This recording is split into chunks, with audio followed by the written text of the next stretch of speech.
Global Familia. Welcome to episode 15 of Chatter Dogs. And with me is my boy Oweezy. Oweezy, welcome. PD, my main man, good to be here as always. Good to have you, brother. Good to have you. So today, Oweezy, we're going to discuss something that I believe is very important in terms from a financial perspective and affects our livelihoods in many ways whatsoever. If not used, it's a tool that should be used carefully and should be used by everyone, regardless of who you are and wherever you're from. But before I get started, I'd just like to shout out to Accounting Cafe. The team there has sponsored the show, giving us some insight on budgeting, which is what we're going to discuss. And yeah, we're going to just enlighten our listeners a bit with regards to the concept of budgeting and how important it is to be used and its uses in life. So yes, thank you, Accounting Cafe, always pulling through for us. So let's jump straight into it. Oweezy, you have a question there already. I can see you're excited. Yeah, PD, I'm always amazed at Accounting Cafe that they pull through at the most important and most fundamental times. It's like Batman. You're. You are. Yeah. I'm Batman.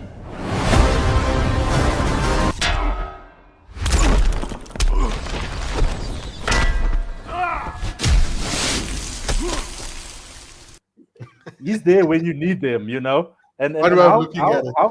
how convenient it is that at this time of the year, apparently provisional tax just ended a day or two ago, and and then when you mention budgets, where I come from, PD, it doesn't sound simple. It sounds, I mean, you've got the country's budget. Every country has a budget.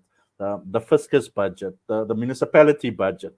There's all these big budgets, and then you've got the accountant's budget that works with accruals and yeah, they work with cash in, cash out, but there's other, it sounds all complicated, PD, and yeah, where I'm from, this is not easy to understand. So I'm very happy to be here learning about that as they take us through this. Okay. And I think that's it. I think people are overwhelmed by a lot of concepts, financial concepts out there, and just switch off.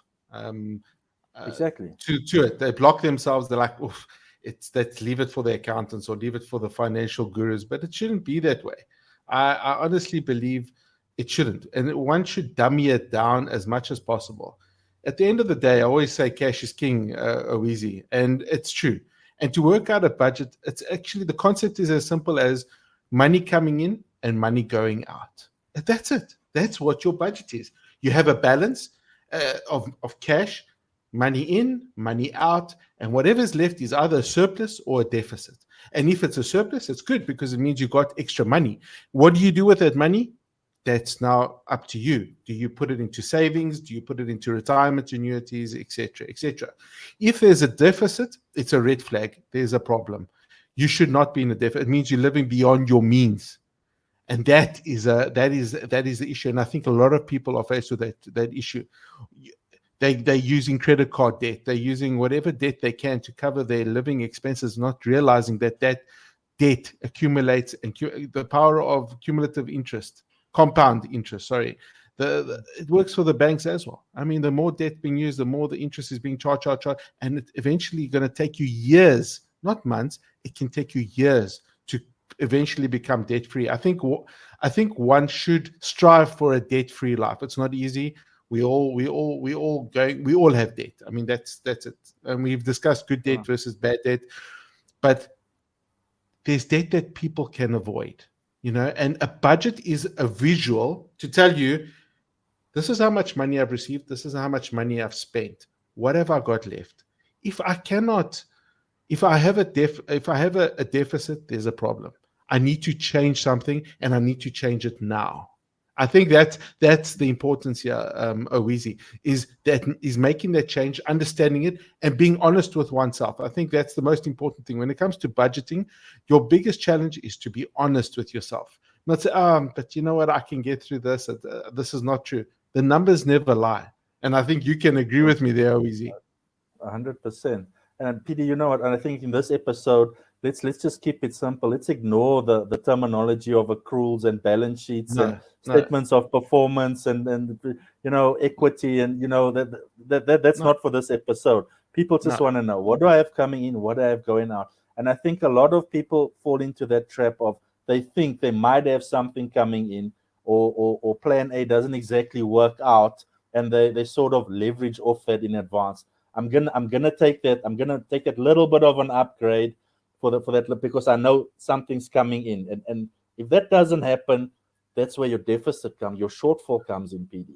So Yeah. yes, let's get into this. That money in, money out. Where Money are in, we at money the in. end? That's Um, it. And that visual. So you take your money in, you take your money out, you list it on a spreadsheet. In fact, Accounting Cafe has been so generous to give us a template, which you'll be able to find in the description box. You can just click on it and download it. I think it's in a Google Sheet format, but you can download it, I think, in Excel format or whatever the case may be, and Fantastic. use it. And use it. It's free. It's a simple money in, money out budget, cash budget. Just all you have to do is slot in the numbers, and the numbers will tell you your story. How are you living? Are you living beyond your means? Maybe not. Maybe you've bought a house. Maybe maybe your bond is too high. Maybe it's time to sell and find something cheap. Maybe it's time to rent. There's no harm in that either. Everyone believes they need to own a house. It's not true. Renting is also good. Renting is also gives you a lot of flexibility, allows you to travel.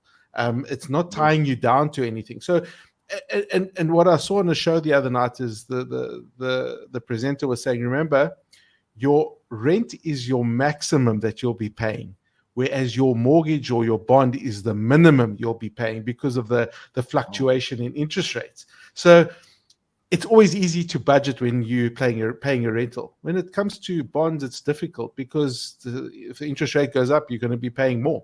So it is a good tool to understand where you are at any given point in time.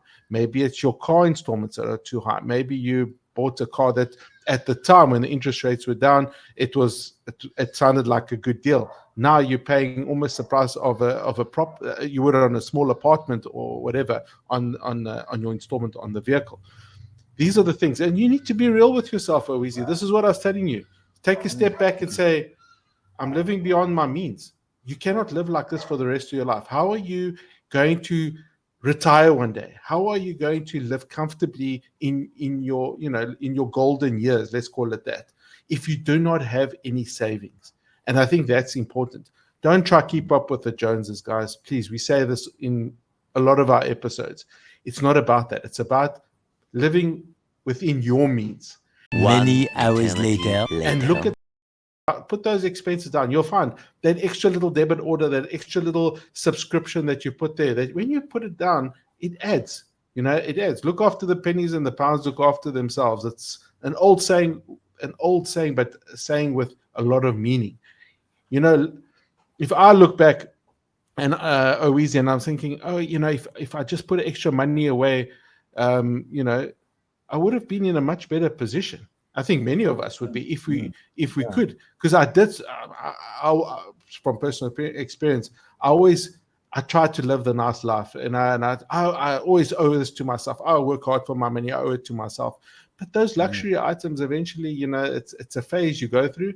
You forget, you use it, you forget it, and it just sits there collecting dust. Did you really need it?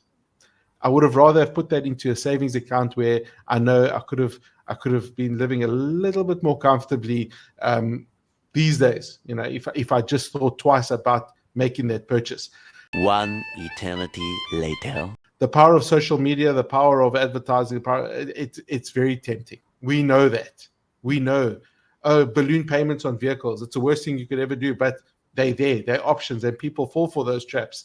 So that's why I think budgeting. I don't want to. There's a lot of things I've highlighted here which you can use in future episodes. But I think at the end of the day, we need to budget. We need to, and we're not saying don't live life. Enjoy life. You work hard for your money. Yes, you do, but don't live beyond your means. I think that's it, and that's difficult. If you find yourself already on a second, third, fourth credit card, that's already a red flag. Owizi, I don't know how do you see it, and what are your red flags in your eyes? You know, PD, I think personally, if one goes back,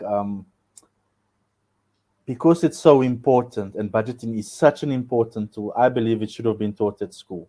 You know, fair enough, there are not a lot of financially literate people out there, and you don't have to be. We're not saying become an accountant, become a financial guru. You don't have to be. But if schools could at least just introduce how to do a basic budget, I think we'd have a lot of more educated people out there on how to manage their money.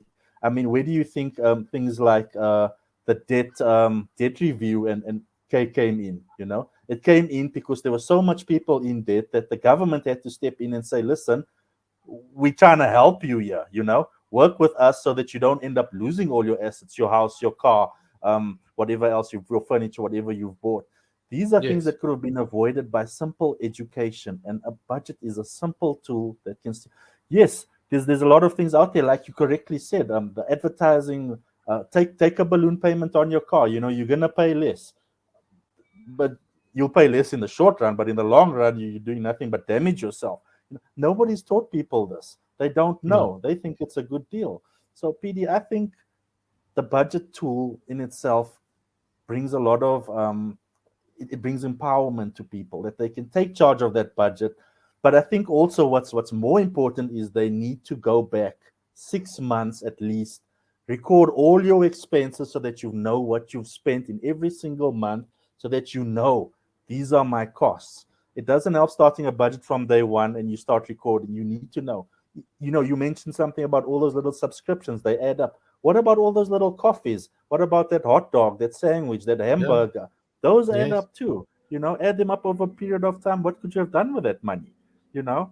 So yes, definitely. I think it comes back to education. And the thing that Accounting Cafe is doing by letting these little things out, it's empowering our people, empowering everyone that to take charge of their financial lives. Ask yourself the difficult questions. Downgrade your car.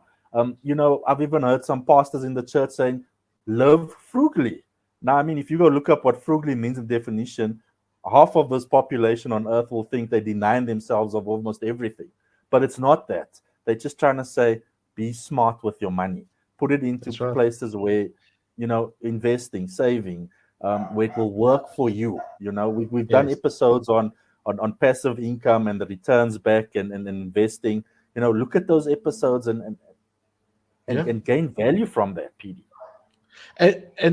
And it's interesting you talk about people saying, you know, live frugally, but there's also people that live a minimalist life, and check it out on YouTube and that, where they only have one chair, one table, no decor, no nothing. It's minimalist. So the minimum things that they need to live on, with, you know, whether it's furniture, whether it's a desk in their house, that's what they buy. That's all they have. There's no ornaments. There's no nothing. No, they don't go squander money on other. I'm not saying that's what you must do, but these people choose to live those lifestyles because it forces them to save. It forces them to live differently and not beyond their means. And that's what's important here.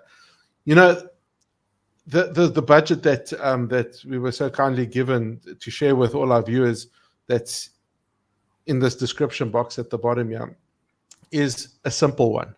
And it's as simple as taking your bank statement and putting whatever the numbers are there into that spreadsheet and understanding where you are financially. Do you have money left to save every month? That's a very important assessment that you need to do, because you know what? Everything goes up. You know, the cost of living, inflation, all that goes up. It's important to be able to save and be able to keep up with those rising increases of living. You know, especially on the inflationary side. Your money, if it's kept under a mattress or it's not growing in any way, and always think ahead. I think that's the problem. Is that and even I was to blame when I was younger. I thought, I got lots of time to save. There's lots of time ahead of me. But time flies so quickly. And if I saved back then, I would have been singing a different tune right now. Emotional, damn it! But it is the best time is to save is now. Just like when we spoke to Stelio, he said the best time to start a business is now. It's the same with saving. now. You're never too late, never too old. Save wherever you can. Cut the living expenses. Cut the stuff that you don't need. You don't need it.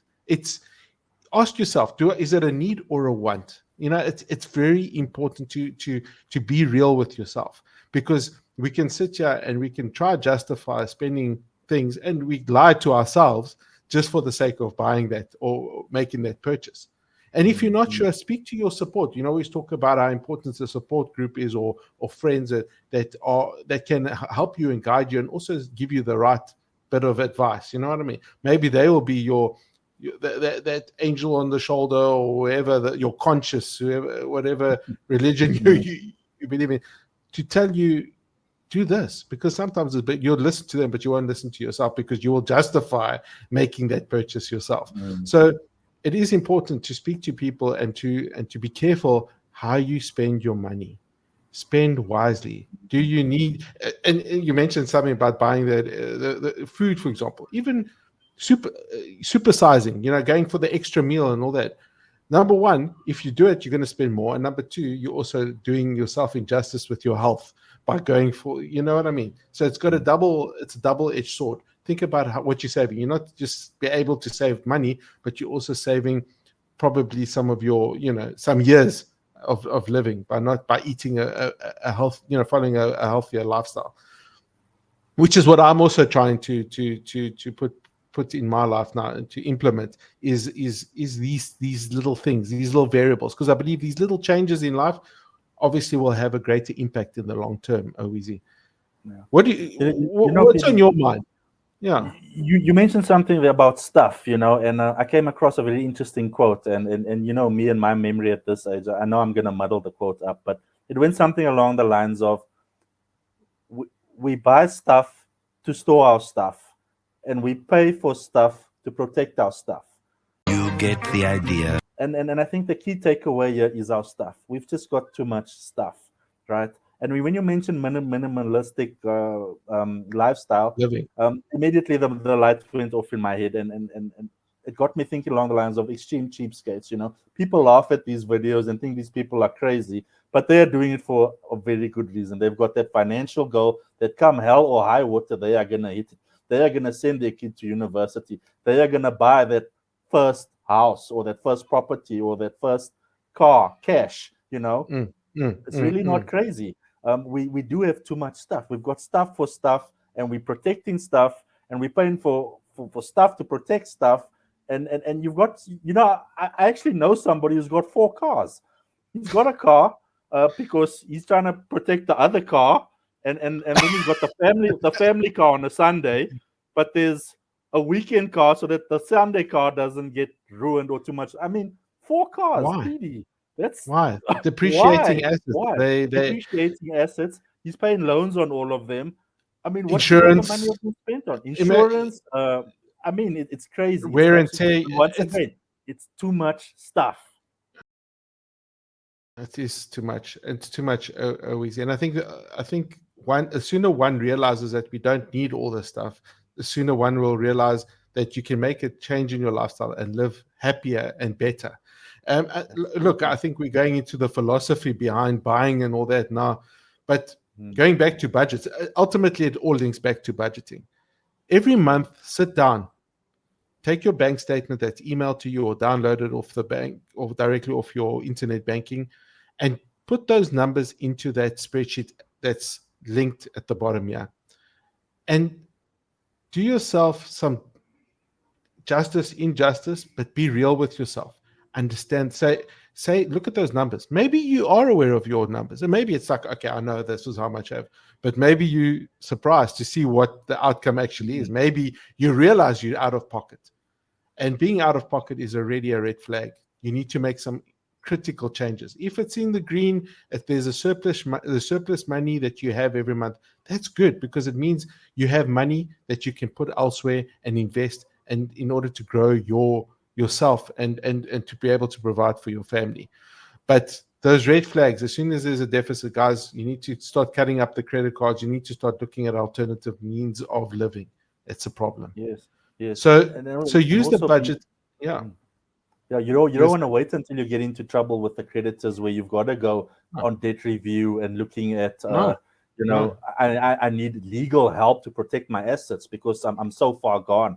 Let's try and not get to that point. Let's start with the budget now, nip it in the bud, and stay on top of things. Stay in the green, like you say.